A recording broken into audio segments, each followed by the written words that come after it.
This is an SU TV News Update, brought to you by the NDSU Bookstore. Threats from North Korea have the U.S. and South Korea worried. In the past 2 weeks, North Korea has been threatening to launch a missile at the two countries almost daily. North Korea has placed a missile that is capable of reaching a range between 1,800 and 1,200 miles on their east coast. However, U.S. leaders say that they are ready and capable of protecting American citizens. With flooding arriving soon, many students are ready to get out and sandbag, but you may want to give it another thought. Tetanus is a medical condition that occurs when a cut gets infected and muscle spasms develop throughout the body. It is important to make sure all immunizations are up to date ahead of time before participating in the flood fight. Coming in contact with the floodwaters alone won't cause tetanus, but anyone helping is vulnerable.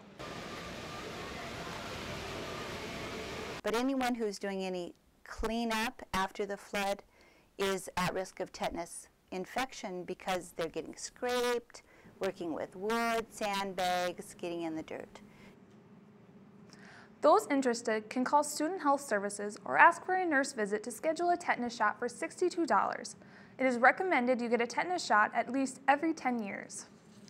The North Dakota legislature has removed a popular defense weapon from the state's dangerous weapons list.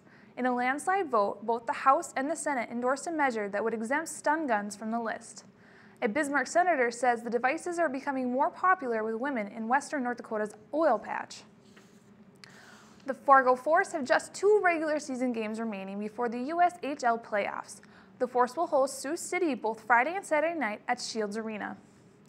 Fargo has secured second place in the USHL Western Conference heading into the playoffs. After winning their last 2 games, the Force are looking to extend the winning streak and head into the playoffs with momentum. Tickets are still available at the Fargo Force box office or online at fargoforce.com. Looking at our 3-day forecast, today it's going to be mostly cloudy with a high of 35 and a chance of snow tonight. Tomorrow, snow is likely and a high of 31. Later in the week, it's going to warm up on Saturday and Sunday with a high of 38 and a low of 30 with a chance of rain on Sunday. Staying fairly warm on Monday and Tuesday with a chance of snow on Tuesday and a low of 25. This has been an SU TV News Update brought to you by the NDSU Bookstore.